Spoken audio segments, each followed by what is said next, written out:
지난 시간에도 저희가 3장 1절부터 16절까지 살펴봤는데요. 이번 시간에도 다시 3장 1절부터 16절까지 좀 지난 시간에 보지 않은 이제 다른 문제를 좀 다루면서 저희가 살펴보고 다음 시간에 이제 3장 마무리하고 4장을 들어가도록 하겠습니다. 잠깐 기도하고 시작하겠습니다. 은혜와 진리가 충만하신 하나님 아버지, 또 저희들 이렇게 주님 앞에 모여서 하나님의 말씀을 공부하려고 합니다. 주님 이 말씀을 통해서 저희가 주님을 더욱더 알아가게 되고 또 단순히 머리로만 아는 것이 아니라 정말 저희의 마음이 주님의 마음과 닮아가게 될 수 있도록 주님의 말씀을 통해서 성령님께서 저희 가운데 역사해 주시기 원합니다. 감사드리며 예수님 이름으로 기도드렸습니다. 아멘. 3장 1절을 보시면 1절부터 이제 16절까지 한 절 한 절 저희가 다시 쭉 이제 읽으면서 지나가겠습니다. 1절 보시면 바리새인들 중에 니고데모라 하는 사람이 있었는데 그는 유대인들의 치리자더라, 이렇게 말씀하고 있어요. 주님께서 시내산에서 유대인들에게 주신 그 율법을 이제 보면 출애굽기부터 신명기까지 나온 율법을 면밀히 읽어보면 뭐 종파에 관한 어떤 그 계명이나 명령은 나오지 않습니다. 그렇죠. 그러니까 이 바리새파라는 것 자체가 지금 이제 다분히 문제가 있는 거예요. 왜냐하면 종파에 관한 명령은 유대인들에게 주신 율법에 나오지 않기 때문에. 그래서 유대인들이 바리새인과 사두개인으로 나뉜 것은 그들이 주님의 말씀에 순종하지 않았다는 것을 보여줍니다. 그래서 당연히 이렇게 나뉘는 게 하나님의 뜻은 아니겠죠. 또 하나님께서는 여기서 보면 유대인들의 치리자더라 하는데, 이 치리자라는 말이 영어로는 룰러거든요. 룰러. 그러니까 다스리는 사람, 통치자. 근데 하나님께서는 누군가 치리자가 되라고 말씀하신 적도 없어요. 그러니까 율법 자체 내에서. 왜 그러냐면 진정한 치리자는 하나님이기 때문에 그렇죠. 그래서 바리새인들과 사두개인들은 하나님의 말씀을 가지고 백성들을 통치하는 수단으로 삼았습니다. 그래서 성경을 많이 아는 사람들처럼 보이지만 실제는 성경을 잘 모르던 사람들이에요. 그래서 오늘날 어떤 유대인들이 뭐를 한다 그러면 굉장히 거기에 관심을 갖고 그런 사람들이 있는데 좀 저는 이해가 안 되더라고요. 왜냐하면 생각해 보세요. 예수님께서 오신 이후부터 지금까지 2000년 동안 유대인들은 철저하게 눈이 가려진 상태에 있고 눈먼 상태에 있었어요. 그렇죠. 진리를 보지 못했습니다. 그래서 메시아인 예수 그리스도를 거절했고 또 예수님을 개인적인 구원자로 받아들이는 것도 거절했어요. 그래서 철저하게 진리를 배격했고 눈이 먼 상태로 있었습니다. 그럼 그 전에는 어땠을까요? 구약시대에도 마찬가지였어요. 유대인들은 계속해서 눈먼 상태로 있었어요. 그래서 그 성령 충만했던 스데반이 설교한 그 내용을 보면 유대인들에 대해서 가장 정확하게 지적하고 있죠. 너희가 항상 성령을 거역했다, 이렇게 얘기하고 있어요. 잘 믿을 때도 있었고 그렇지 않을 때도 있었고 이렇게 얘기하지 않았다는 거죠. 항상 성령님을 거역했다고 얘기하고 있는데, 그러니까 유대인들은 구약시대에도 항상 성령님을 거역했고 개인적으로 주님을 잘 따랐던 사람은 있을지 몰라도 대부분은 다 성령님을 거역했다는 겁니다. 신약시대 마찬가지고 성령님을 거역하고 있죠. 근데 그들이 무슨 성경을 어떻게 해석한다, 거기를 막 따라가고 배우려고 하고 이런 것들이 하나님께서 보실 땐 어리석은 시도라는 거죠. 성경은 성령님한테 배워야지 유대인들한테 배워서는 안 된다. 유대인들은 구원받은 사람들이 아닙니다. 그렇죠. 그래서 우리가 뒤에서도 보겠지만 유대인들은 이 신약의 진리에만 무지했던 것이 아니라 구약 성경의 진리에도 무지한 상태에 있었습니다. 그래서 예수님께서 니고데모와 이야기를 하시다가 깜짝 놀라시는 장면이 나와요. 너무 성경을 모르기 때문에. 근데 왜 그랬냐면 유대인들은 이 하나님의 말씀을 통해서 정말 자기들이 진리를 깨닫고 배우고 하나님을 알아가고 그런 하나님의 말씀을 그런 도구로 사용한 것이 아니라 이것을 가지고 백성들을 통치하고 이런 도구로 사용했다는 거예요. 통치의 어떤 수단으로. 그렇죠. 그래서 그 바리새인들과 사두개인들은 하나님의 말씀을 가지고 백성들을 통치하는 수단으로 삼았습니다. 진리를 알아가는 도구로 삼은 것이 아니라.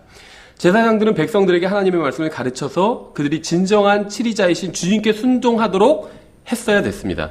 하지만 제사장들과 레위인들과 서기관들과 사역자들은 자신들이 하나님의 자리에 앉아서 권력을 누렸다는 거예요. 그래서 백성들을 수탈하고, 한마디로. 2절, 바로 그 밤에 예수님께 나와 그분께 이르되 라삐어, 우리가 당신은 하나님으로부터 오신 선생인 줄 아나이다. 이제 2절 앞부분만 보면 굉장히 좀 이 니고데모가 긍정적인 면도 있고 부정적인 면도 있어요. 그렇죠. 긍정적인 면은 예수님께서 하나님으로부터 오신 선생님인 줄 아는 것. 이건 좀 긍정적인 면이죠. 근데 부정적인 면은 뭘까요? 밤에 나왔다는 거예요. 밤에 활동했고. 니고데모는 밤에 예수님을 찾아왔습니다. 악을 행하는 자는 빛보다 어두움을 더 사랑하죠. 19절, 20절에서도 이렇게 말씀하고 있어요. 정죄는 이것이니 곧 빛이 세상에 왔을 때 사람들이 자기 행위가 악함으로 빛보다 어둠을 더 사랑한 것이니라. 이는 악을 행하는 자마다 자기 행위를 책망받을까 염려하여 빛을 미워하고 또 빛으로 나오지 아니하기 때문이라. 물론 이제 여기선 영적인 어떤 빛에 대해서 말씀하고 있지만 특징이 악을 사랑하는 사람이 어둠을 더 사랑한다고 말씀하고 있어요. 그렇죠? 그러니까 유대인 이 니고데모가 밤에 왔다는 것은 무언가 좀 떳떳하지는 못하다는 거죠. 니고데모는 자신이 예수님께 나오는 것을 다른 사람들에게 들키지 않으려고 아마 밤에 왔을 겁니다. 그렇죠? 라비어, 우리가 당신은 하나님으로부터 오신 선생인 줄 아나이다. 이 니고데모의 이제 일종의 신앙 고백이라고 볼 수도 있겠죠. 요한복음에는 종교 지도자들과 일반 유대인들의 믿음이 드러나 있어요. 계속 이제 예수님께서 종교 지도자들과도 얘기하시고 일반 유대인들, 일반 그 백성들과도 이야기하시고 그래서 그들의 믿음이 각각 드러나고 있는데 종교 지도자들은 예수님께서 하나님으로부터 오신 분이라는 사실을 믿고 있었습니다. 그렇죠? 그들은 예수님께서 하나님으로부터 온 능력으로 놀라운 기적을 행하셨다는 사실도 믿고 있었어요. 빌라도는 예수님께 유대인의 왕인지 물으실 때 주님을 넘겨준 유대인들이 이제 그렇게 말했다고 이야기를 하면서 예수님께 다시 확인을 했었죠. 이건 좀 약간 흥미로운 부분일 수 있는데요. 유대인들은 많은 정보와 빛과 조명을 받고 있었습니다. 그렇죠. 니고데모가 자기는 예수님이 하나님께로부터 오신 선생인 줄 안다. 이렇게 얘기하지 않았어요. 우리는 당신이 하나님께로부터 오신 분인 줄 알고 있습니다. 이렇게 고백하고 있어요. 그러니까 유대인들은 많은 정보와 빛을 받고 있었다는 겁니다. 니고데모는 많은 정보와 빛을 가지고 있었지만 그것을 가슴이 아닌 머리로만 가지고 있었던 거예요. 그렇죠? 그래서 믿음대로 행하지 않고 밤에 몰래 와가지고 지금 이런 얘기를 하고 있는 거죠. 니고데모는 예수님을 믿고 구원받을 수 있었지만 머리로는 예수님을 받아들였지만 마음으로는 받아들이지 않았던 겁니다. 예수님을 믿고 받아들였다면 니고데모도 구원받은 사람이 될 수 있었어요. 물론 여기서 말하는 게 예수님께서 아직 십자가에 달리시기 전이기 때문에 니고데모가 무슨 십자가 대속을 믿고 구원받는다 지금 그런 얘기를 하는 건 아닙니다. 하지만 십자가에 달린 강도처럼 예수님을 주님으로 인정하고 받아들이고 구원받는 사람이 될 수 있었다는 거예요. 십자가에 달린 강도는 대속의 원리, 십자가 대속의 원리 이런 건 몰랐습니다. 근데 누구든지 주의 이름을 부르는 자는 구원을 받으리라. 그 말씀대로 예수님을 주님이라고 불렀어요. 근데 그렇게 하기 전에 먼저 자기 자신이 하나님 앞에서 죄인이란 걸 인정했죠. 우리는 우리에게 합당한 정죄를 받거니와 이분은 죄가 없다. 이렇게 인정했잖아요. 자기가 하나님 앞에서 죄인이란 걸. 그리고 나서 예수님을 주님이라고 불렀어요. 주님의 이름을 불렀어요. 그래서 구원받은 거예요. 구약 성도들이 그렇게 구원받습니다. 니고데모도 마찬가지였다는 거예요. 예수님을 단순히 선생님이 아니라 주님으로 부르고 구원받을 수 있었습니다. 근데 그렇게 하지 않았다는 거죠. 머리로는 알고 있었어요. 예수님께서 하나님께로 오신 분이란 걸. 2절 뒷부분에 하나님께서 함께하지 아니하시면 당신이 행하시는 이 기적들을 아무도 할 수 없나이다 하며 이것이 바로 성령님께서 사복음서를 기록하게 하신 이유입니다. 2절에서 예수님께서는 가나의 혼인잔치에서 물을 포도즙으로 바꾸는 기적을 행하셨죠. 성령님께서는 그 기적을 처음 기적이라고 부르셨어요. 2장에 보면 이 물을 포도즙으로 바꾼 기적이 처음 기적이다 이런 표현이 나옵니다. 그래서 3장에 들어와서 이제 한 장이 지났는데 니고데모는 기적들이라고 부르고 있죠. 당신이 많은 기적들을 하나님께로부터 오셔서 많은 기적들을 행하셨다. 지금 이렇게 얘기하고 있잖아요. 복수로 얘기하고 있어요. 성경에 나온 건 지금 2장에 나온 건 기적 하나인데 여기서는 기적들이라고 얘기하고 있어요. 그러니까 예수님께서는 사복음서에 기록되지 않은 많은 기적들을 행하셨습니다. 그렇죠. 그러니까 가나의 혼인잔치로부터 이제 지금 그 니고데모를 만난 사건 이 사이에는 예수님께서 다른 기적들을 많이 행하셨다는 거예요. 2장에 나온 가나의 혼인잔치가 거기서 첫 기적을 행하셨고, 그 다음에 많은 기적을 행하셨기 때문에 니고데모가 기적들이라고, 그런 기적들에 대해서 알고 있기 때문에 기적들이라고 이야기를 한 거죠. 그러니까 성경에는 예수님의 기적, 설교, 비유 중 일부만 기록되어 있을 뿐입니다. 그러니까 우리가 반드시 알아야 하는 것들, 즉 하나님께서 우리가 알기 원하시는 것들만 성경에 이제 기록되어 있는 거예요. 인간은 항상 주님께서 허락해 주신 것보다 더 가지려고 합니다. 그러니까 자신에게 필요한 것보다 더 많은 것을 요구해요. 그러니까 성경에 나오지 않는 것을 질문하면 안 된다는 말을 하는 게 아니에요. 근데 좀 가만히 생각해 보면 좀 이상한 일일 수 있다는 거예요. 생각해 보세요. 사람들이 성경에 나오지도 않은 것에 대해서 막 질문을 많이 제기해요. 그렇지 않나요? 천사들에 대해서, 마귀에 대해서 성경에서는 아주 자세하게 묘사하고 있지는 않거든요. 근데 이런 건 굉장히 궁금해한다는 거예요. 그런데 신명기 10장에서 무엇이라고 말씀하고 있는지 그런 거는 전혀 몰라요. 그렇죠.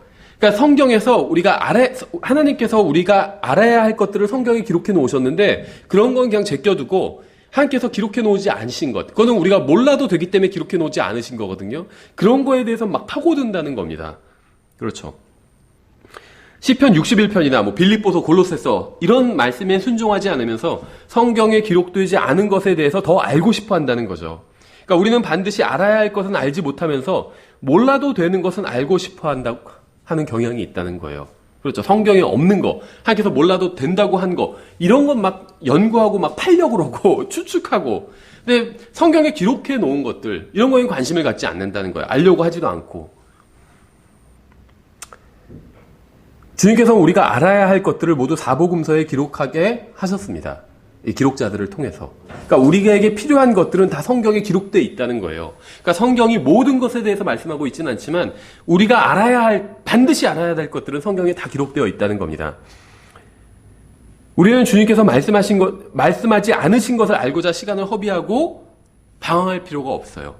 주님께서 말씀하신 것을 읽고 연구하고 그 말씀에 순종하는 게 더 훨씬 중요한 일이라는 겁니다.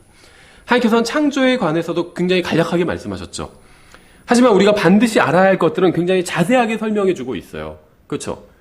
가정에서는 어떻게, 아내는 남편을 어떻게 대해야 되는지, 남편은 아내를 어떻게 대해야 되는지, 자식은 부모를 어떻게 대해야 되는지, 부모는 자식을 어떻게 대해야 되는지, 교회에서 성도들은 서로 어떻게 대해야 되는지, 이게 창조에 관한 것보다 훨씬 더 자세하게 나와 있어요. 왜냐하면 하나님께서는 우리가 그것에 관심을 갖고 그걸 알기를 원하시기 때문에. 그렇죠? 마치 이것과 같아요. 아담과 이브가 있을 때 하나님께서 아담과 이브에게 모든 나무의 열매를 다 허락해 주셨죠.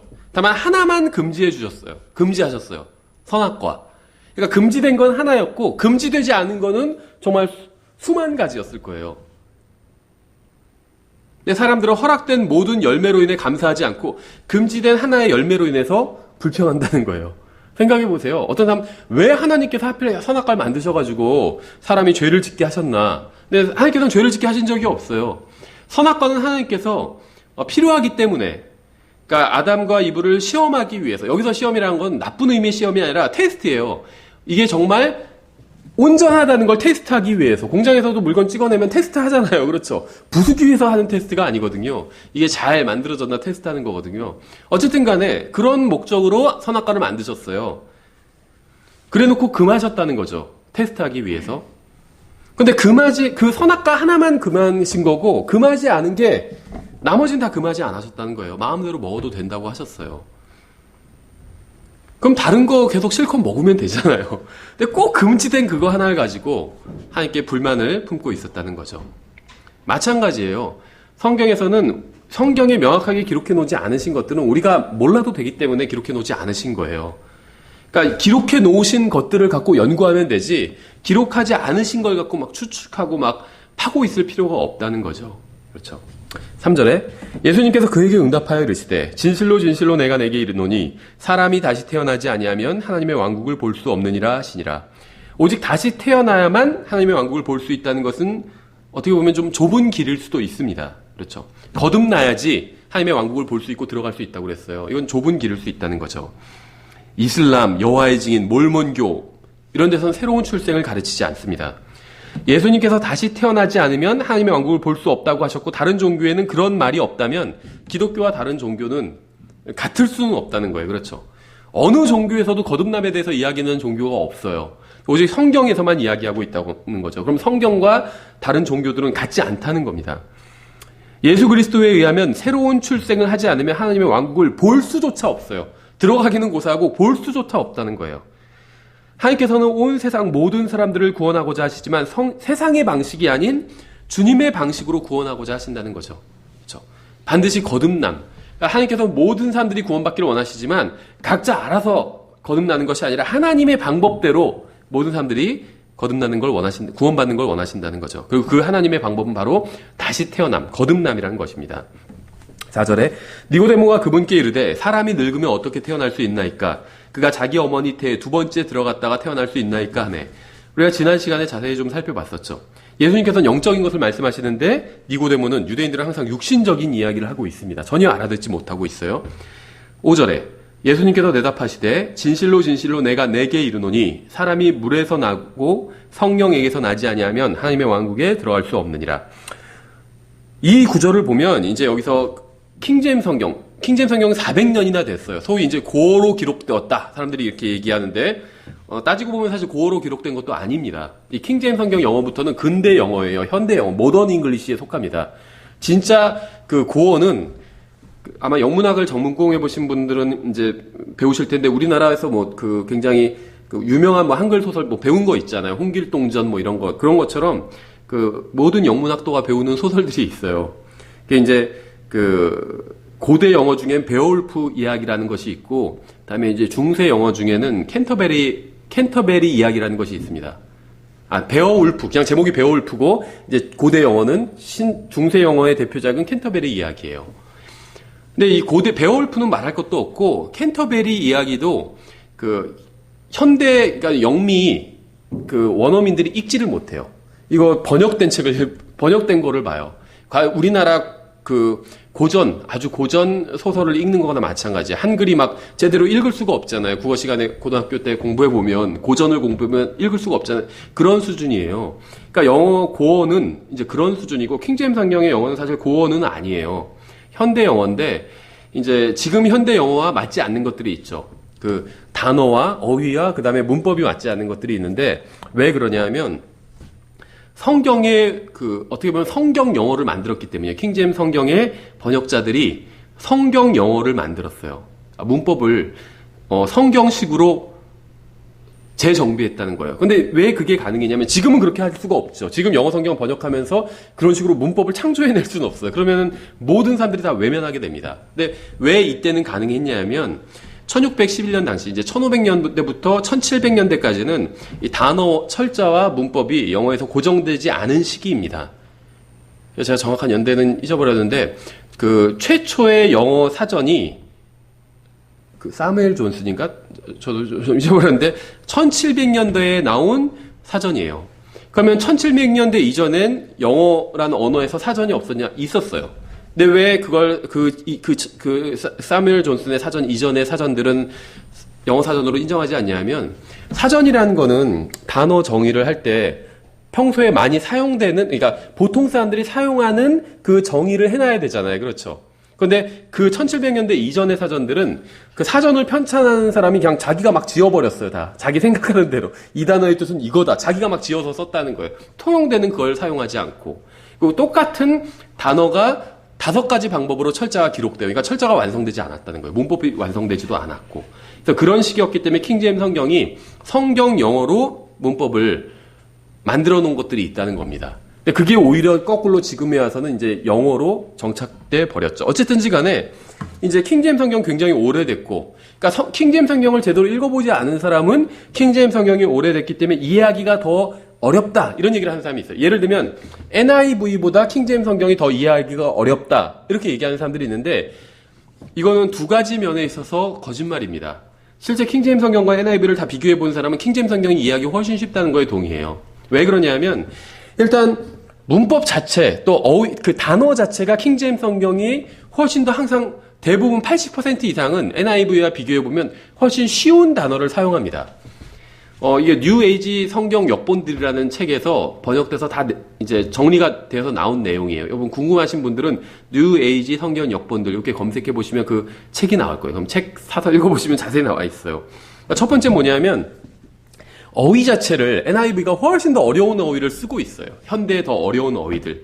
이게 첫 번째고 두 번째 이제 킹제임스 성경이 더 이해하기 쉽다는 건 뭐냐면 이제 지금 이런 나온 경우인데 예를 들면 이 5절에서 예수님께서 진실로 이런 스타일은 예수님께서 이렇게 그 요한복음에 많이 나오는 스타일인데 예수님께서 강조하기 위해서 사용하는 방법이죠. 두 번 진실로 내가 내게 이르기를 할 때 영어로 보면 D입니다. THEE 그렇죠. 킹제임스 성경에는 이렇게 2인칭 대명사가 이제 현대 영어랑은 좀 달라요. 현대 영어는 2인칭 대명사가 단수 복수 구분이 없죠. 그러니까 1인칭 대명사는 단복수 구분이 있어요. 그렇죠. I, we 이런 식으로 나, 우리 이렇게 구분이 되죠. 근데 3인칭도 구분이 되죠. he, she 이게 이제 단수고 they가 복수죠. they, them 막 이렇게 하는 거. 근데 2인칭은 구분이 없어요. 그렇죠? you, your, yours 뭐 맞나요? 막 그렇게 돼 있죠. 현대 영어에서는. 그런데 킹제임스 성경에서는 구분해주고 있어요. 그래서 y로 시작하는 거는 이 복수를 의미해요. 2인칭 복수예요. 그러니까 you, your, yours, ye. 이게 다 복수입니다. 반면에 t로 시작하는 건 다 단수예요. d, thou, thy, thine. 이런 거는 단수입니다. 2인칭 단수 대명사예요. 그러니까 현대 어법들은 이러한 구분을 없애버림으로 상대가 단수인지 복수인지 구분하지 못하게 만들었다는 거예요. 그러니까 이게 복잡한 게 아니에요. t로 시작하면 복수고 2인칭 복수고 y로 시작하면 2인칭 단수예요. 그러면 이거를 이렇게 구분해주고 있기 때문에 지금 말하는 상대방이 복수인지 단수인지가 구분이 된다는 거죠. 그러니까 이해하기가 훨씬 쉽다는 거예요. 이해하기가 쉽다는 건 뭐냐면 구체적으로 이해가 된다는 거죠. 그렇죠. 그 사람이 어디 살아? 그러니까는 서울에 살아. 이렇게 얘기하는 것과 은평구 뭐 녹본동에 살아. 이렇게 얘기하는 거는 다르죠. 은평구 녹본동이 복잡할진 몰라도 더 이해하기가 구체적으로 쉽다는 거죠. 서울의 어느 지역인지 딱 머릿속에 들어올 수가 있잖아요. 그렇죠. 서울에 살아도 강남 사는 사람도 있고 은평구 사는 사람도 있어요. 동네가 다르잖아요. 그렇죠. 더 구체적으로 알 수 있다는 거예요. 그러니까 킹제임스 성경이 2인칭 단복수를 구분함으로 인해서 훨씬 더 성경을 읽는 독자는 구체적으로 그 내용을 알 수 있게 된다는 겁니다. 지금 말하고 있는, 이 말을 듣고 있는 상대가 복수인지 단수인지 한 명인지 여러 명인지 알 수 있게 된다는 거예요. 그렇죠. 그래서 킹제임스 성경이 훨씬 이해하기 쉽다는 겁니다. 그렇죠. 이게 뭐 D, 다우 구분하는 거 이거는 몇 분도 안 걸려요. 요것만 구분법만 알면 성경을 더 정확히 이해할 수 있게 된다는 거죠. 5절에서 예수님께서 니고데모 한 사람에게 말씀하세요. 지금 이야기하는 대상이 바로 니고데모 한 사람이라는 겁니다. 내가 내게 이르기를 이렇게 말씀하고 있죠. 7절에 보면 내가 내게 이르기를 D죠. 그러니까 내가 너 한 사람한테 얘기하고 있는 거예요. 왜냐하면 지금 니고데모가 유대인들 때려 온 게 아니에요. 바리새인들이 막 떼거지로 온 게 아니라 니고데모 혼자 밤에 몰래 왔습니다. 그래서 예수님께서는 내가 너에게 말한다. 한 사람 너에게 말한다. 이렇게 하는데 너가 반드시 다시 태어나야 한다. 이렇게 말씀하지 않으셨어요. 너희들이 반드시 다시 태어나야 한다. 이렇게 말씀하셨어요. 그렇죠. 그러니까 여기서 D는 한 사람을 말해요. 니고데모 하나. 너희는 모든 사람을 말해요. 그렇죠. 복수인 있기 때문에 모든 사람을 말하고 있는 거예요. 모든 사람이 다 반드시 다시 태어나야 된다. 이렇게 말씀하신 거예요. 근데 이게 다 유로 돼 있다면 현대 영어처럼 구분이 안 된다는 거죠. 마치 니고데모에게 내가 너에게 말하기를 너가 다시 태어나야 된다. 현대 영어들은 이런 식으로 돼 있어요. 근데 예수님은 그런 말씀을 하신 게 아니에요. 말씀을 하는 대상은 니고데모지만 거듭나야 되는 건 니고데모 너 한 사람이 아니라 너희들 인간 전체가 다 거듭나야 된다. 이 말씀을 하시는 거예요. 그렇죠. 예수님과 대화를 나누고 있는 것은 니고데모 한 사람이지만 주님께서는 내가 반드시 다시 태어나야 된다. 다우 이렇게 말씀하지 않으시고 이라고 말씀하셨다는 거죠. 그러니까 너희들이 반드시 다시 태어난다. 이렇게 말씀하셨다는 거예요. 그러니까 성경이 정확히 돼 있어야 이해를 정확히 할 수 있다는 거죠. 그래서 영어 성경에서 킹제임스 성경처럼 2인칭 대명사의 단수와 복수를 구분해 주지 않으면 이 부분을 바르게 이해할 수 없습니다. 하나님의 왕국을 보기 위해서 다시 태어나야 되는 사람이 니고데모 한 사람만이 결코 아니죠.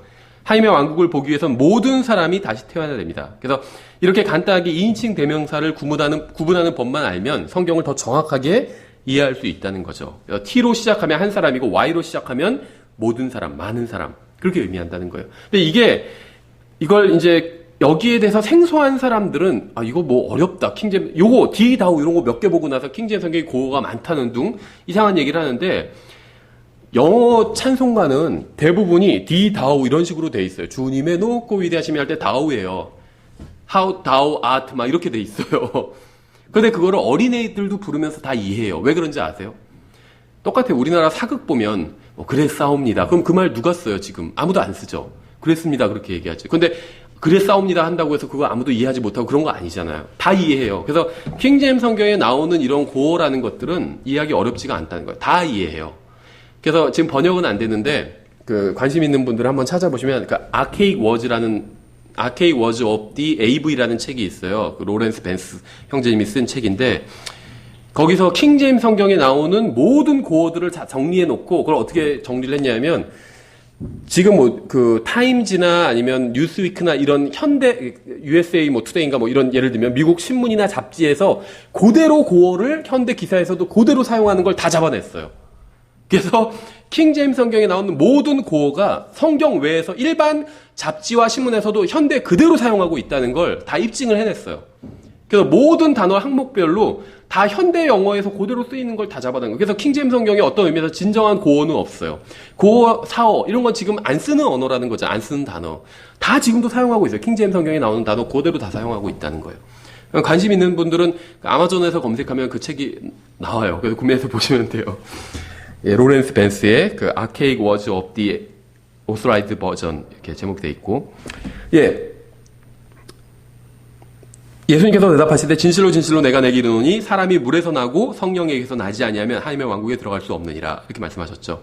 그래서 앞에서 강조한 것처럼 물침례나 세례는 누구도 구원할 수 없습니다.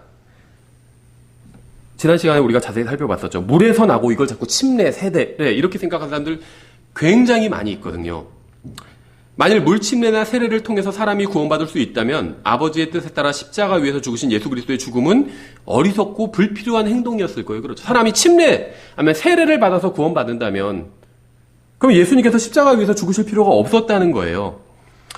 고린도전서 12장 13절에 의하면 새로운 출생은 성령님의 역사입니다. 그러니까 육신적으로는 결코 다시 태어날 수 없어요. 물침례나 세례로는 구원받을 수 없습니다.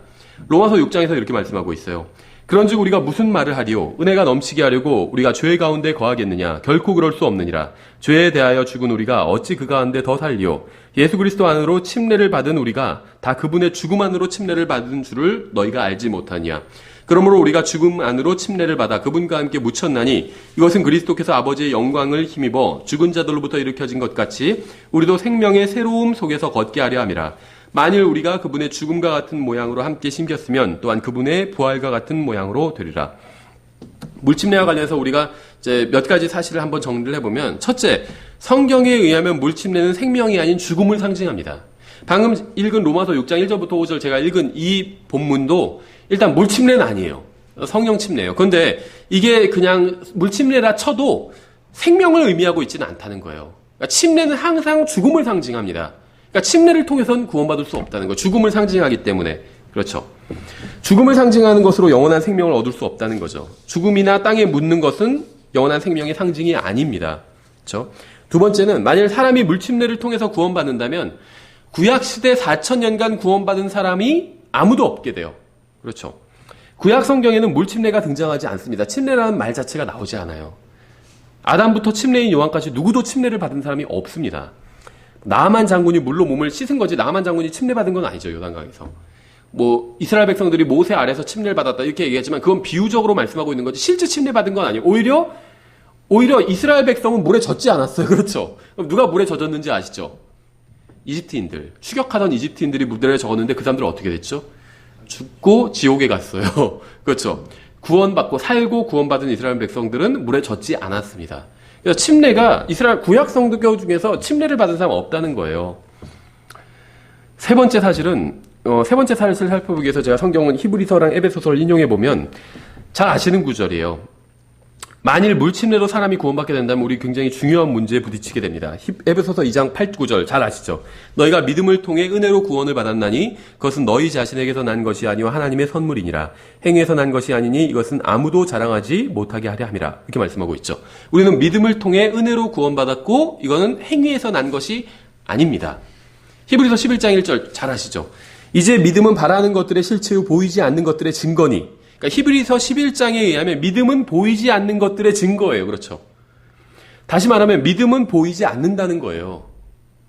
믿음을 볼 수는 없어요. 내가 네 믿음을 보니까 이렇게 얘기할 수 있지만 실제 내 눈으로 봤다는 게 아니라 그냥 어떤 내 지각을 통해서 깨닫게 됐다 이런 의미지 어떻게 믿음을 볼 수가 있어요. 사람의 믿음은 볼 수가 없어요. 그렇죠. 따라서 물로 침례를 받는 것은 눈에 보이기 때문에 이것으로는 구원받을 수 없다는 겁니다. 물로 침례를 받는 건 행위잖아요. 볼 수가 있어요. 물침례는 아무도 볼 수 없는 내면에서 일어난 변화를 외적으로 보여주는 간증입니다. 그렇죠. 내 안에서 무슨 일이 일어났어요. 내가 예수 그리스도를 개인적인 구원자로 받아들였을 때 그분께서 성령님을 통해서 내 안에 오셔서 새롭게 만들어 주셨어요. 근데 이건 내 안에서 내면에서 일어난 일이잖아요. 아무도 볼 수가 없어요. 그래서 보이지 않는 나의 믿음과 관련된 이것을 보이게 사람들에게 간증하는 방법이 물침례를 받는 방법이라는 거죠. 그렇죠? 그러니까 침례는 눈에 보이지 않는 믿음을 보이는 방법으로 간증하는 그냥 수단에 불과한 것이죠. 만일 제가 예수 그리스도를 받아들인 것을 다른 사람들이 볼 수 있다면 저는 물로 침례를 받을 필요가 없었을 겁니다. 근데 구원은 눈에 보이지 않는 것이지만 물로 침례를 받는 것은 눈에 보이는 것이기 때문에 이 둘이 같을 수는 없다는 거예요. 그렇죠? 그러니까 믿음, 구원은 믿음과 관련이 있다고 에베소서 2장 8절에서 말씀하고 있잖아요. 믿음을 통해 은혜로 구원받았다고 말씀하고 있죠. 근데 믿음은 눈에 보이지 않다고 말씀하고 있잖아요. 그렇죠? 근데 물침례는 눈에 보이잖아요. 그러니까 구원이란 것은 눈에 보이지 않고 믿음과 관련이 있는 반면에 물침례는 눈에 보이고, 그러니까 구원과는 관련이 없다는 겁니다. 네 번째 사실을 살펴보기 위해서 요한복음 4장을 봐야 되는데 4장 1절 2절에 이렇게 되어 있어요. 그러므로 예수님께서 요한보다 더 많이 제자를 삼고 침례를 주셨다는 말을 바리새인들이 들은 줄을 주께서 아시고, 그러나 예수님께서 친히 침례를 주지 아니하고 그분의 제자들이 주었더라. 이 가로는 부가 설명이라고 보시면 됩니다. 근데 성경에 없는 말이라는 게 아니라 성경에 있어요. 이게 그 원어 성경에도 다 있습니다. 바른 필사본에도 다 있어요. 근데 가로로 한 건 문맥상 부가 설명이라는 거예요. 그래서 이 가로로 된 부분을 빼고 읽어도 말이 이어집니다. 근데 이 부가 설명이기 때문에 이렇게. 그래서 이 알렉산더 스코비가 녹음한 영어 킹제임스 성경, 읽는 성경을 들어보면 이 가로로 된 부분은 작고 빠르게 읽어요. 그래서 스코비가 그러니까 영어 킹제임스 성경을 가장 정확하게 녹음한 사람이 이 스코비거든요. 그런데 그 스코비가 읽는 거를 들어보면 그 작고 빠르게 읽는 부분이 있는데 이게 그 바로 가로로 된 부분이에요. 어쨌든지 간에 예수님께서는 사람들을 구원하러 오셨지만 물침례는 주지 않으셨습니다. 그렇죠? 예수님이 주지 않고 제자들이 주었다. 이렇게 성경 분명히 말씀하고 있죠. 따라서 물침례는 구원과 전혀 관련이 없다는 거예요. 예수님께서는 항상 믿으라고 하셨지 물침례를 받으라고 하시지 않았습니다. 요한복음 보면 항상 너희가 나를 믿느냐 안 믿느냐 이게 문제지 침례를 받았느냐 안 받았느냐 이걸 문제시 삼은 적은 없다는 겁니다. 침례에는 어떤 능력이 없기 때문에 이건 그냥 간증일 뿐이에요. 그렇죠? 간증의 능력이 없어요. 저는 구원받았습니다. 제가 아무리 얘기를 잘해도 이 간증의 능력이 없어요. 능력이 있는 건 성령님께 능력이 있는 거죠. 예수님께 능력이 있어요. 그렇죠? 하나님의 뜻은 사람들이 물침례를 주는 사람, 침례인 요한이죠. 물침례를 주는 사람을 따르다가 물침례를 주지 않는 사람, 예수님을 따르는 것이 하나님의 뜻이었어요. 그렇죠? 물침례 문제는 굉장히 중요합니다. 너무나도 많은 사람들이 침례나 세례가 구원과 관련이 있을 거라고 생각해요. 그래서 구원 받았습니까? 이렇게 물어보면 뭐 침례를 받았다든지 아니면 언제 세례를 받았든지 이런 얘기를 하는 겁니다.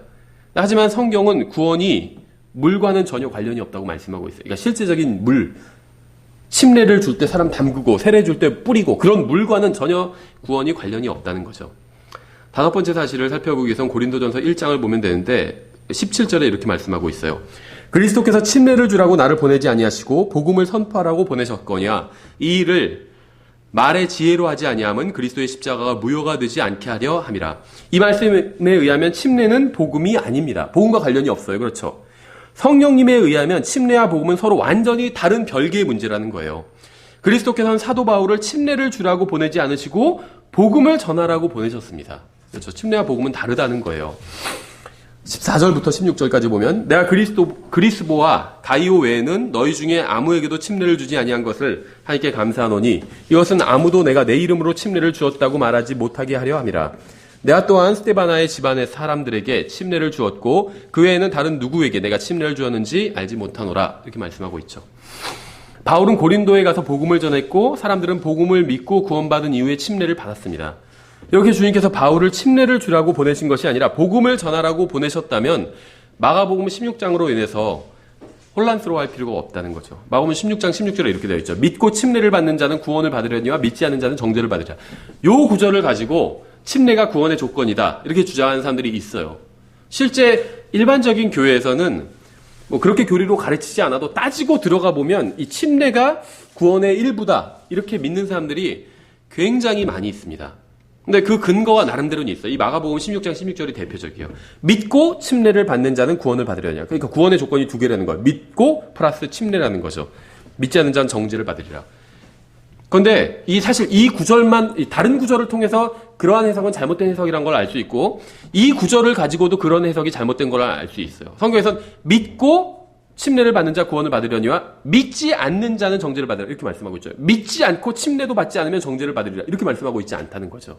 침례를 받아봤자 믿지 않으면 정죄를 받게 된다는 거예요. 그러니까 핵심은 믿음에 있는 거지 침례에 있는 것은 아니라는 거죠. 그렇죠? 근데 왜 그럼 성경에선 믿고 침례를 받는 사람 이런 식으로 믿음과 침례를 하나의 세트로 묶어서 이야기를 하고 있느냐? 누구도 침례를 받고 구원받을 수는 없습니다. 그건 분명해요. 성경 어디를 아까 제가 앞에서 입증해 보여드렸죠. 침례는 눈에 보이는데 구원은 믿음과 관련이 있는데 믿음은 히브리서 11장에 의하면 눈에 보이지 않는 것과 관련이 있다고 말씀하고 있어요. 그래서 침례는 구원과는 전혀 관련이 없습니다. 그런데 왜 마가복음 16장 16절에서 이런 식으로 말씀하고 있냐면 침례를 받고 구원받을 수 있는 사람은 아무도 없지만 다른 한편으로 성경에 보면 침례를 받고 구원받고 나서 침례를 받지 않는 사람도 성경에 나오지 않는다는 거예요. 그래서 이런 식으로 말씀하고 있는 거예요. 그러니까 침례 받았다고 해서 구원받는 건 아닌데 성경에 나오는 모든 사람들은 구원받고 나서 다 침례를 받았어요. 그러니까 구원받는 장면을 보세요. 한번 다 침례를 받아요. 구원받아놓고 그냥 빠이빠이 하고 헤어지는 경우는 없다는 거예요. 구원받고 나서 항상 침례를 받습니다. 어떤 사람 구원받고 즉시 받는 경우도 있고. 예수님께서는 믿고 침례를 받으라고 말씀하셨고 성령님께서는 복음을 믿는 것과 침례를 받는 것은 같은 게 아니라고 분명히 말씀하셨어요. 그러니까 성경을 어떤 한 구절 갖고 교리를 세우면 안 됩니다. 그럼 잘못된 교리를 세울 수도 있어요. 한 구절, 한 부분만 딱 떼서 교리를 세우면 고린도전서에선 그 반석이 그리스도였느니라 이렇게 말씀하고 있는 구절도 있어요. 이스라엘 백성들한테 반석을 치니까 물이 나왔잖아요. 모세가 반석을 치니까. 그러면서 그 반석이 그리스도였느니라 이렇게 말씀하는 구절도 있다니까요. 그렇죠. 그럼 예수님 찾으려면 그 신의 광야로 가야 돼요. 반석 찾으러. 그 구절 하나만 보면. 근데 우리는 그게 아니란 걸 알고 있죠.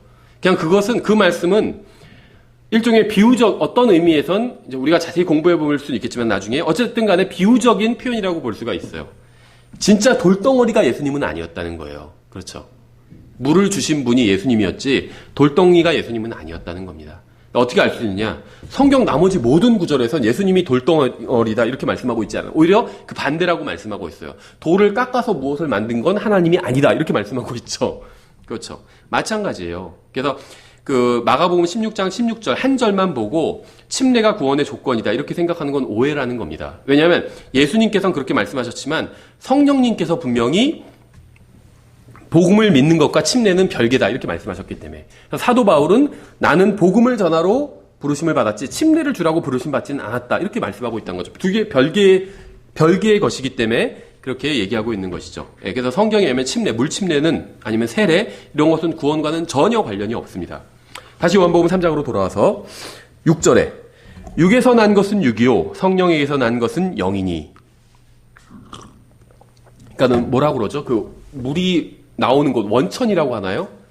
그 원천? 샘물? 뭐라고 하는지 모르겠어요. 그 원천이 맑아야 거기서 흐르는 물도 맑겠죠. 당연하죠. 그래서 우리나라 속담에도 뭐 윗물이 맑아야 아랫물이 맑다 뭐 이런 얘기가 있죠. 육신에게서는 영적인 것이 결코 나올 수 없습니다. 윗물이 맑지 않은데 아랫물이 맑을 수 없다는 거예요. 그렇죠. 영적인 것은 오직 성령님에게서만 나와요.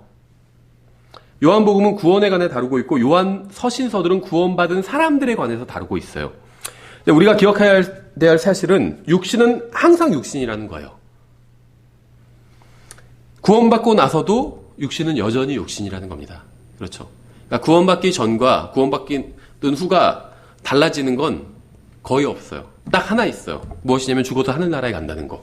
그러니까 어떤 사람이 예수님을 믿고 구원받았다고 해서 그 사람이 갑자기 훌륭한 그리스도인이 되는 건 아니라는 겁니다. 그렇죠. 그리스도인이 되기 위해선 자기 자신을 부인하고 날마다 십자가를 지고 주님을 쫓아가야지 제자가 될 수 있어요. 그래야지 너희가 내 제자가 되리라 이렇게 말씀하셨잖아요. 그 사도행전 11장에선 제자들이 그리스도인이라고 불렸어요. 구원받은 사람이 그리스도인이라고 불렸다는 말이 없어요.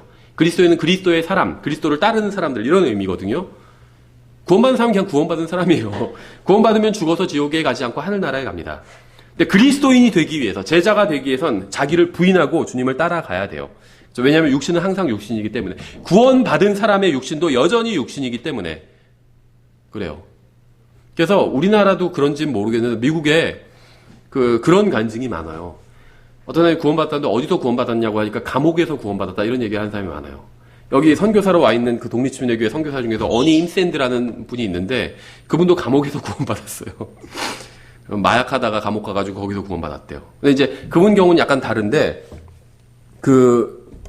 감옥에서 구원받는데 어떻게 구원받았냐 하면, 감옥에 간 어떤 그리스도인을 통해서 구원받은 거예요.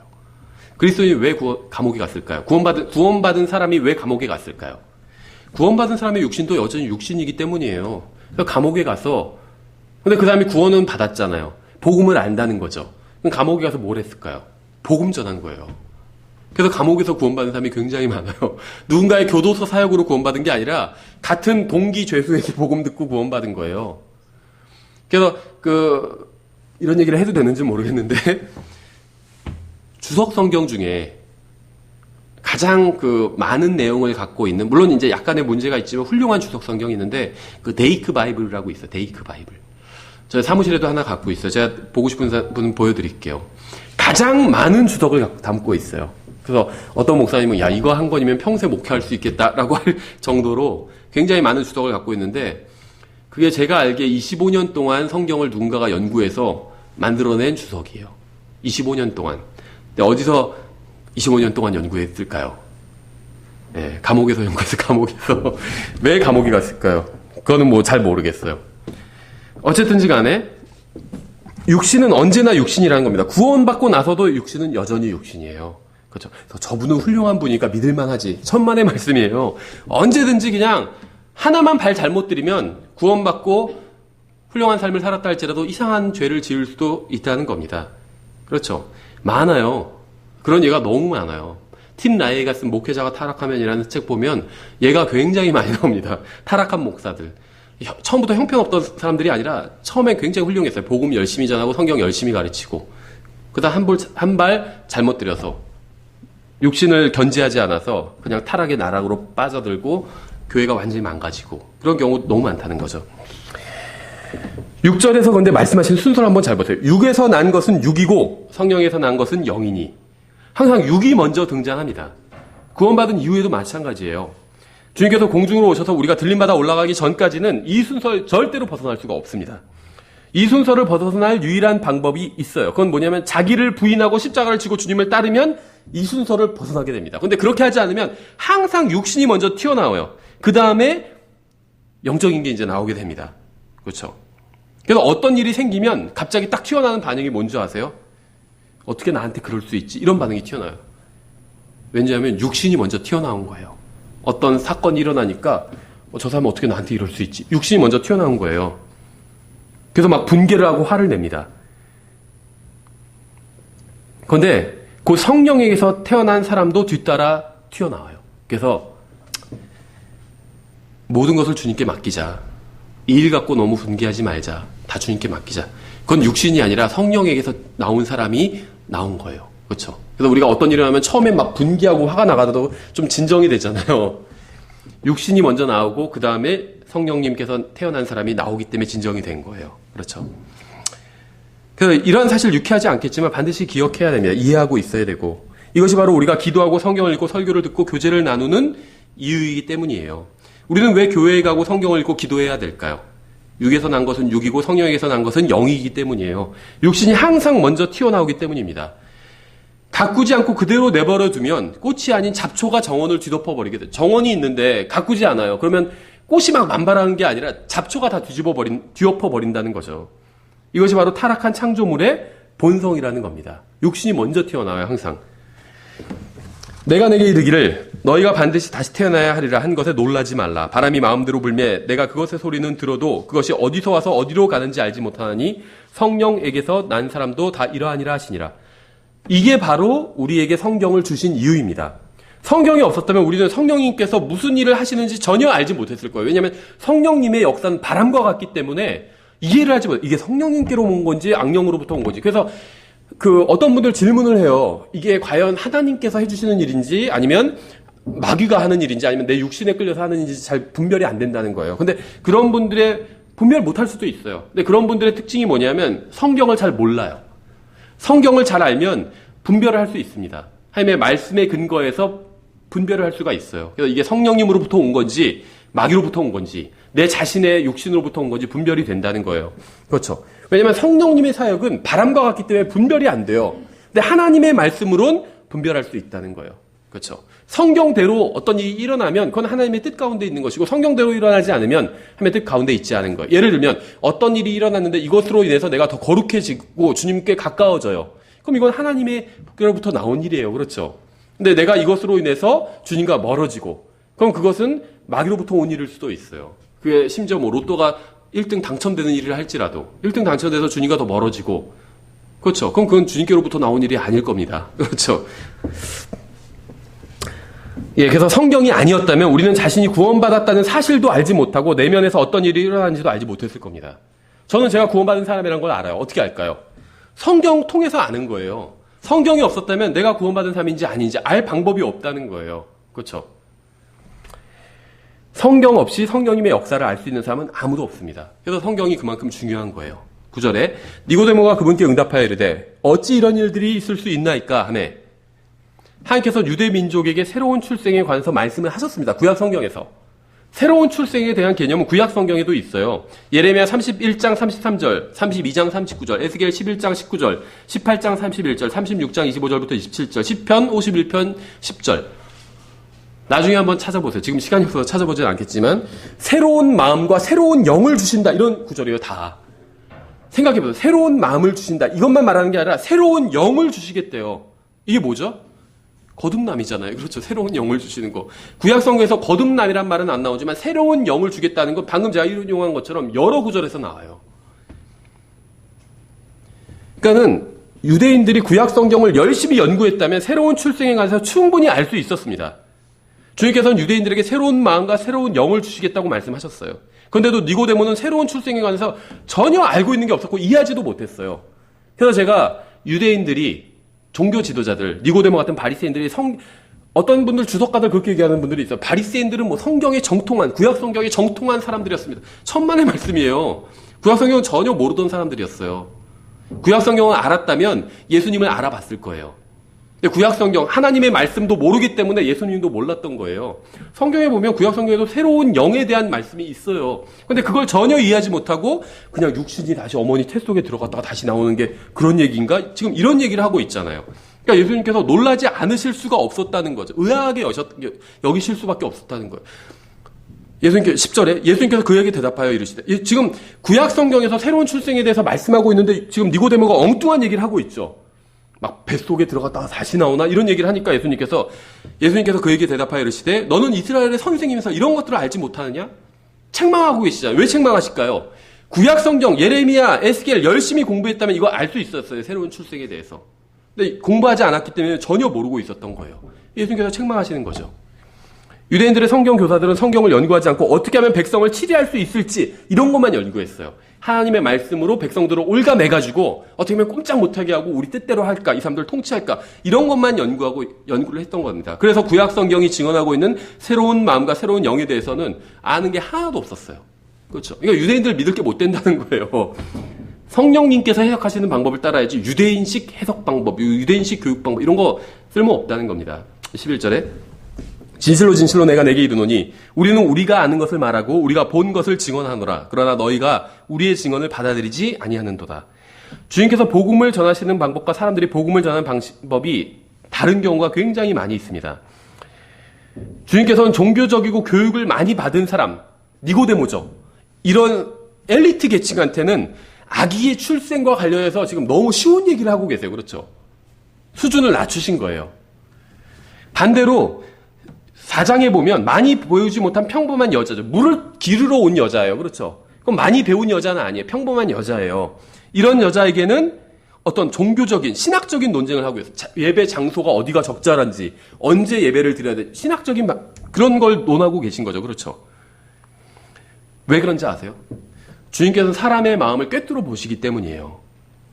근데 우리는 그렇게 할 수가 없죠. 그래서 우리는 이런 방법으로 전할 수가 없어요. 신학자들과는 수준을 낮추고, 예를 들면 평범한 사람들에겐 수준 높은 신학적인 주제를 토론하고 이렇게 할 수가 없다는 거예요. 예수님께서는 그렇게 하셨지만 우리는 그렇게 하면 안 된다는 겁니다. 왜냐하면 예수님께서는 사람의 마음을 꿰뚫어 보시지만 우리는 그러지 못하기 때문에. 그래서 예수님께서 뭐라고 말씀하셨냐면 모든 사람에게 가서 모든 창조물에게 복음을 전하라 이렇게 말씀하셨어요. 모든 사람에게 복음을 전하는 거예요. 왜냐면 우리는 누가 어떤 마음을 가지고 있는지, 영적 상태가 어떤 상태인지, 영적 수준이 어떤지 우리는 모르기 때문에, 누가 빛 가운데 나온 준비된 영혼인지 우리는 모르기 때문에 마구잡이로 모든 사람들에게 다 복음을 전해야 되는 겁니다. 그렇죠. 근육질의 몸에 험상궂은 인상을 한 덩치 큰 남자가 복음을 쉽게 받아들이는 경우도 있어요. 그렇지 않나요? 아름답고 순진하게 생긴 여자가 더러운 욕을 하면서, 쌍욕을 하면서 매몰차게 복음을 거절하는 경우도 있습니다. 그렇죠. 우리는 누가 어떤 반응을 보일지 알지 못하기 때문에 모든 사람에게 복음을 전해야 됩니다. 또 상대방이 어떤 마음을 하고 있는지 모르기 때문에 다른 말이 아닌 그저 복음을 전해야 되는 거예요. 복음 자체를. 다른 말 할 필요가, 해도 되겠지만 잘 못하겠으면 다른 말 할 필요 없다는 거예요.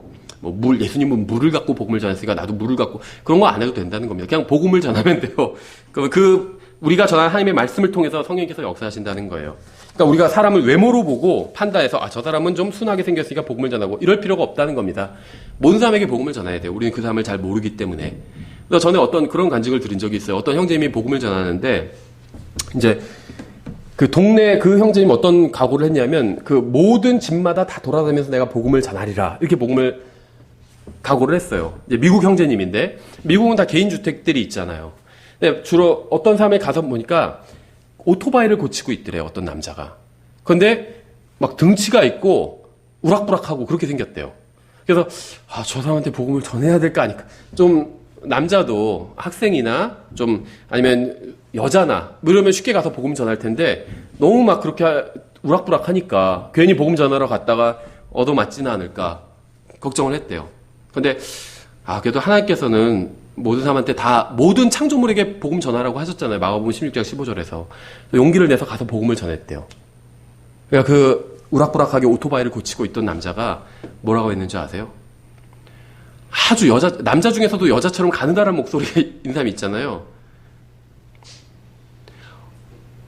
제가 복음을 전해도 되겠습니까? 이렇게 얘기를 하니까 네, 사실 너무 듣고 싶었어요. 이렇게 아주 고운 목소리로 이렇게 얘기를 하더래요. 그 복음을 다 듣고 나서는 저희 집사람이 저보다 훨씬 더 등치도 크고 그런데 저희 집사람에게도 좀 전해주셨으면 좋겠어요. 아주 낭낭한 목소리로 그렇게 얘기를 하더래요. 그래서 그분한테 결국 그 부인한테도 부인이랑 남편이 3인용 소파에 앉으니까 둘이 꽉 차더래요. 그래서 복음을 전해서 둘 다 구원 받았대요. 그래서 결국 그 복음을 전한 그 사람 교회까지도 이제 인도돼서 왔대요. 근데 그 남자 직업이 뭐였냐면 그 아마추어 레슬링 코치였대요. 가르치는. 그러니까 외모만 보고 함부로 판단할 수는 없다는 거죠. 성경에서 모든 창조물에게 복음을 전하라고 말씀하셨어요. 그게 우리가 할 일이고 성령님께서 하실 일은 그러면 우리가 전하는 그 하나님의 말씀을 통해서 역사하시는 거겠죠. 진실로 진실로 내가 내게 이르노니 우리는 우리가 아는 것을 말하고 우리가 본 것을 증언하노라. 그러나 너희가 우리의 증언을 받아들이지 아니하는도다. 여기서 우리라고 하는 것은 주님과 주님께서 보내신 대언자들을 의미하는 것입니다. 주님께서 대언자들을 보내셨지만 유대인들은 듣지 않았죠. 율법을 주셨지만 순종하지 않았습니다. 침례인 요한을 보내셨지만 사람들은 감옥에 가둬버렸어요. 그래서 직접 오시니까 십자가에 못 박아버렸습니다. 그렇죠. 그래서 우리가 전했지만 너희가 듣지 않았다. 이렇게 말씀하고 있는 거예요.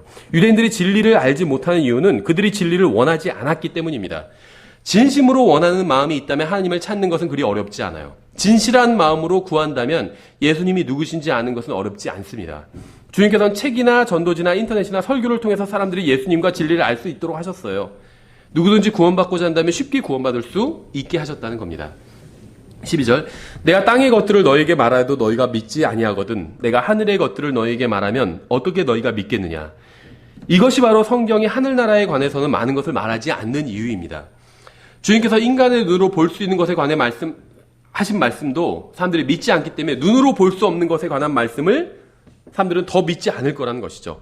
그래서 주님께서 하늘나라에 관해서 많은 것을 말씀하셨다 할지라도 사람들은 그것을 받아들이지 않았을 거예요. 주님께서는 계시록을 통해서 새 예루살렘이 어떤 곳인지 하늘나라에 대해서 말씀하고 있죠.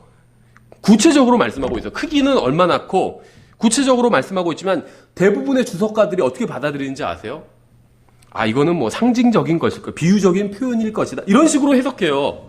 그래서 주님께서는 그래? 그럼 내가 말하지 않겠다. 하늘에 대해서 많은 걸 말씀하지 않으신 거예요. 생각해 보세요. 계시록에서 주님께서는 문이 진주로 되어 있다고 말씀하셨더니 주석가들 뭐라고 달아놓은지 아세요? 그렇게 큰 진주가 있을 리 없다고 하는 거예요. 그런 진주가 세상에 어디 있어? 이렇게 얘기해요. 그렇게 큰 문으로 만들 만한 그렇게 큰 진주는 없기 때문에 이것은 그냥 비유적인 말씀일 것이다. 상징적으로 보여준다. 뭐 이런 식으로 해석한다는 거죠. 성경에서는 주님께서 흰 말을 타고 오실 것이라고 구체적으로 말씀하고 있어요. 오시는데 어떻게 오셨는지, 무슨 교통수단을 이용하셨는지 흰 말을 타고 오신다고 말씀하고 있어요. 사람들은 주님께서 진짜 그렇게 오시지는 않을 거라고 생각해요. 그렇죠. 많은 사람들이 문자적으로 믿지 않는다는 거죠. 사람들은 주님의 말씀을 있는 그대로 받아들이지 않습니다. 계시록에서는 꼬리에 쏘는 것이 있는 짐승에 관해서 말씀하고 있는데 주석가들 뭐라고 얘기하고 있는지 아세요? 이건 헬리콥터다. 이런 식으로 주석하고 있어요. 그들은 주님께서 헬리콥터가 무엇인지 모르기 때문에 이런 식으로 말씀하셨을 것이다. 이렇게 생각하는 거죠. 사람들이 더 많은 진리의 빛을 받지 못하는 이유는 주님의 말씀을 기록된 그대로 믿지 않기 때문입니다. 정말 이해할 수 없는 것은 뭔지 아세요? 누군가 천국에 다녀왔다고 하면서 쓴 황당한 소설의 내용은 기록된 그대로 다 믿으면서 성경에 기록된 그대로 그거는 믿지 않는다는 거예요. 신기하죠? 13절에 하늘부터 내려온 자 곧 하늘에 있는 사람의 아들 외에는 아무도 하늘에 올라가지 아니하였느니라. 이건 삼위일체에 관한 말씀입니다. 예수님은 땅에 계시면서 동시에 하늘에 자신이 있다고 말씀하고 있는 거죠. 하늘에 있는 사람의 아들, 자기가 지금 하늘에 있다고 말씀하고 있는 거예요. 그렇죠. 땅에 있는 예수님과 하늘에 계신 아버지는 하나이기 때문에, 그래서 예수님께서는 땅에 계시지만 동시에 자신이 하늘에 있다고 말씀하실 수 있는 겁니다. 삼위일체를 온전히 이해할 수 있는 사람은 없죠. 하지만 삼위일체 하나님은 우리보다 크시기 때문에 우리가 이해할 수가 없는 거예요. 그렇죠. 그래도 우리가 믿을 수는 있죠. 그래서 우리가 나중에 이제 삼위일체에 대해서 공부하겠지만 완전히 이해할 수는 없어요. 그 이유가 뭐냐면 우리보다 크신 분이기 때문에, 우리의 지각을 넘어서기 때문에 그렇다는 거죠. 14절에 모세가 광야에서 뱀을 든 것 같이 사람의 아들도 반드시 들려야 하리니, 그리스도께서 우리의 죄로 인해 죽으신 것을 뱀이 상징하고 있죠. 이건 굉장히 놀라운 겁니다. 예수님께서는 뱀으로 인해서 야기된 모든 문제를 해결하기 위해서 십자가에서 죽으셨어요. 주님께서는 마귀와 아담의 죄로 인해 야기된 모든 문제에 대한 값을 치르기 위해서 십자가에서 자신을 죽음에 내어주신 겁니다. 하나님께서는 스스로 죄에 대한 값을 치르시고 아무도 억울하지 않게 하신 거예요. 그렇죠? 만약 주님께서 대신 값을 치르셨다는 사실을 받아들이기 싫으면 자기가 직접 치르면 됩니다. 그러니까 하나님의 대속과 심판으로 인해서 누구도 억울한 일을 당할 필요는 없다는 거예요. 그렇죠? 15절에 이것은 누구든지 그를 믿는 자는 멸망하지 않고 영원한 생명을 얻게 하려 함이니라. 이렇게 말씀하고 있죠. 여기에는 성경적 기독교와 이 세상 모든 종교의 차이점이 나옵니다. 성경은 뭐라고 말씀하고 있냐면 그를 믿는 자는 멸망하지 않고 영원한 생명을 가지고 있다. 이렇게 말씀하고 있어요. But have everlasting life. 이렇게 말씀하고 있죠. 그러니까 저는 지금 현재 저는 영원한 생명을 가지고 있어요. 믿는 순간, 그러니까 여기가 사실 이제 얻게 하려 하심이라 이렇게 하니까 예수님을 믿으면 나중에 영원한 생명을 얻는가 보다 이렇게 생각할 수 있는데 영어 킹제임스 성경은 그렇게 되어 있지 않아요. But have everlasting life. 현재형으로 되어 있어요. 예수님을 믿으면 그 즉시 영원한 생명을 가진 상태가 됩니다. 그래서 현재형으로 얘기하고 있는 거예요. 저는 지금 영원한 생명을 가지고 있어요. 저는 영원한 생명을 얻기 위해서 노력하거나 기다리거나 무엇인가를 할 필요가 없습니다. 이미 영원한 생명을 가지고 있기 때문에. 나중에 영원한 생명을 받는 게 아니라 예수님을 믿는 순간 바로 즉시 영원한 생명을 가지게 되었어요. 그래서 지금 저는 영원한 생명을 가지고 있습니다. 만약 여러분이 구원받았다면 여러분도 지금 현재 영원한 생명을 가지고 있습니다. 그래서 여러분이 예수님께서 오시면 좋은 것들을 받게 되죠. 예수님과 함께 한 공동 상속자가 되잖아요. 그런데 아무리 여러분이 좋은 것을 받게 된다 할지라도 지금 여러분이 받은 것보다 더 좋은 것을 받게 되지는 못해요. 여러분은 이미 가장 좋은 걸 받았습니다. 영원한 생명을 받았어요. 예수 그리스도를 받았기 때문에. 그렇죠. 나중에 받게 되는 것이 아니라 지금 현재 영원한 생명을 가지고 있어요. 구원받았다면. 만일 현재 영원한 생명을 가지고 있지 않다면 여러분이 무엇을 했건 상관없이 구원받은 게 아닙니다. 성경에는 구원의 영원한 보장이란 말이 나오지 않지만 그 개념은 나와요. 성경에선 성경이란 말 안 나오죠. 바이블이란 말 안 나와요. 스크립처, 성경 기록이란 말은 나와도 성경, 바이블이란 말은 안 나와요. 삼위일체, 트리니티란 말도 안 나오죠. 휴거, 랩처란 말도 안 나옵니다. 근데 이 개념은 나오죠. 마찬가지예요. 구원의 영원한 보장이란 말은 안 나오지만 그 개념은 나온다는 거죠. 저는 구원받았고 영원히 구원받은 상태로 있을 겁니다. 왜냐하면 제가 가지고 있는 생명이 영원한 생명이기 때문에 저는 현재형으로 영원한 생명을 가지고 있어요. 내일도 영원한 생명을 가지고 있을 겁니다. 내일 영원한 생명을 받는 게 아니라 현재형으로 가지고 있고 내일도 그 상태 그대로 가지고 있게 된다는 거예요. 내년에도 동일하게 영원한 생명 가지고 있을 겁니다. 나중에 받게 되는 것이 아니라 구원받은 이후는 항상 영원한 생명을 가지고 있을 거예요. 상급이나 보상은 받은지 제가 받을지 확실히 알 수 없지만 영원한 생명은 항상 가지고 있을 겁니다. 왜냐하면 지금 가지고 있기 때문에. 그래서 이러한 사실이 저의 마음에 평안을 주고 저의 혼에 확신을 줍니다. 16절 하나님께서 세상을 이처럼 사랑하사 자신의 독생자를 주셨으니 이것은 누구든지 그를 믿는 자는 멸망하지 않고 영존하는 생명을 얻게 하려 하심이라. 하나님은 세상을 사랑하셨습니다. 석가모니나 모하메트나 아니면 공자나 다윈이나 요셉 스미스가 세상을 사랑했단 말 이런 말은 없죠. 세상을 진정으로 사랑하신 단 한 분은 하나님이에요. 악한 일을 해도 자녀들을 사랑하는 것처럼 세상을 그렇게 사랑하셨습니다. 하나님의 사랑에는 조건이 없었어요. 세상이 한 짓에도 불구하고 하나님께서는 세상을 사랑하셨습니다. 세상 사람들. 그리고 하나님의 사랑은 단 한 번도 실패하지 않았습니다. 하나님께서는 하나님의 사랑을 요한복음 3장 16절에 기록하기를 원하셨어요. 하나님의 사랑을 묘사하고 싶어 하셨지만 적당한 단어가 인간 언어엔 존재하지 않았습니다. 그래서 하나님께서 선택하신 단어가 뭔지 아세요? 매우예요. 매우. so. 우리 성경이 이처럼 이렇게 되어 있는데 이것처럼이 아니라 의미가 뭐냐면 so예요. so. 매우. 하나님께서 매우 사랑하셨다. 이 말이에요. 그렇죠? 하나님의 사랑은 여러분이 알고 있는 그 무엇보다 크고 높고 깊고 넓고 길기 때문에 그냥 매우라고 이렇게 묘사하신 거예요. 하나님은 세상을 매우 사랑하셨어요. 매우.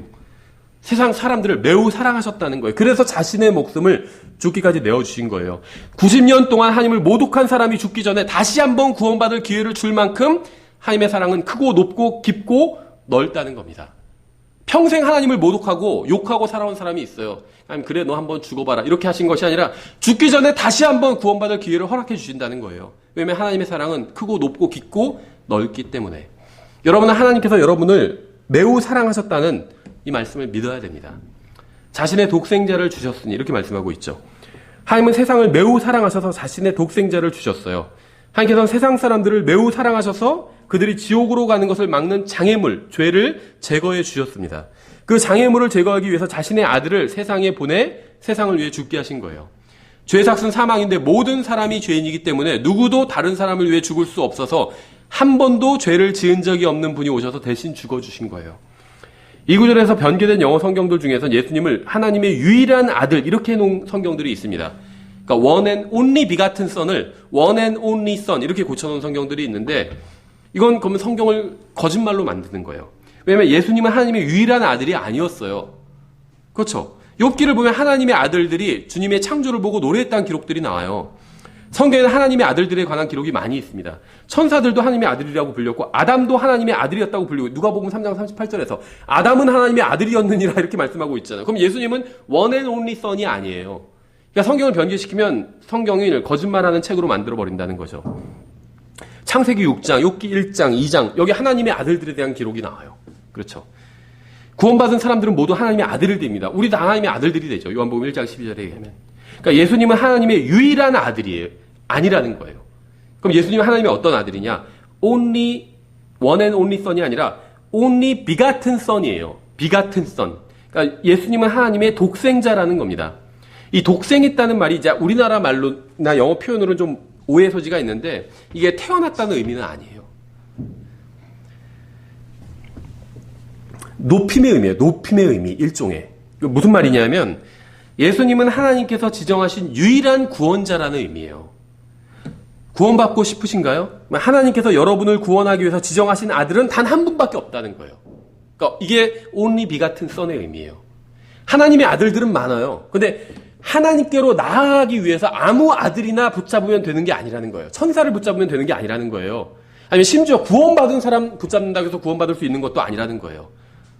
우리도 하나님의 아들이지만 우리를 통해서는 구원받을 수 없기 때문에 only begotten son만이 구원받을 수 있는 유일한 길이라는 거예요. 이게 하나님께서 지정하신 유일한 구원받을 수 있는 사람들이 구원받을 수 있는 아들이라는 겁니다. 그렇죠?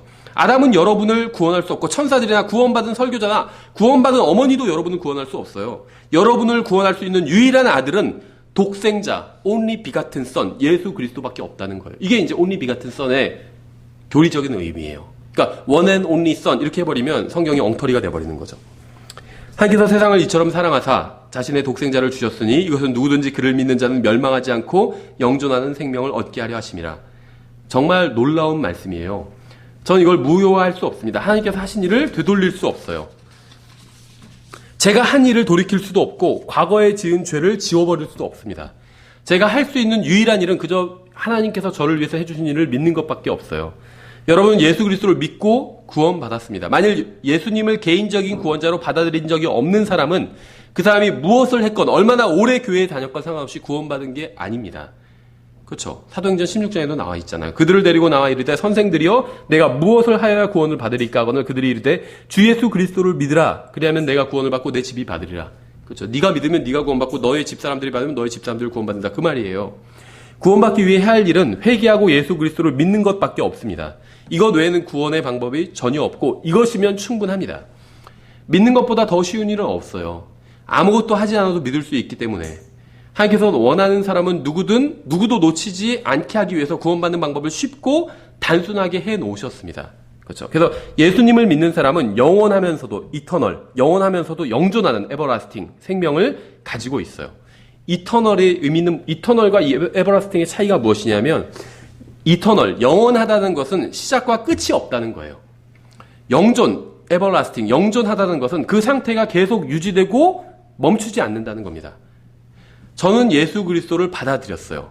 그분은 시작도 없고 끝도 없는 영원한 생명입니다. 그러니까 우리가 영원한 생명 받았다는 게 뭐 다른 생명을 받았다 이 말이 아니라 예수 그리스도를 받았다는 거예요.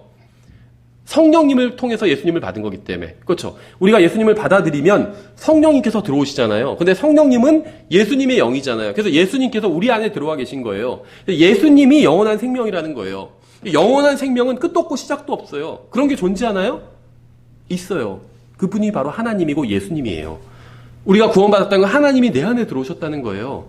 하나님의 생명이 내 안에 있어요. 끝도 없고 시작도 없는 그 하나님의 생명이 내 안에 있는 거예요.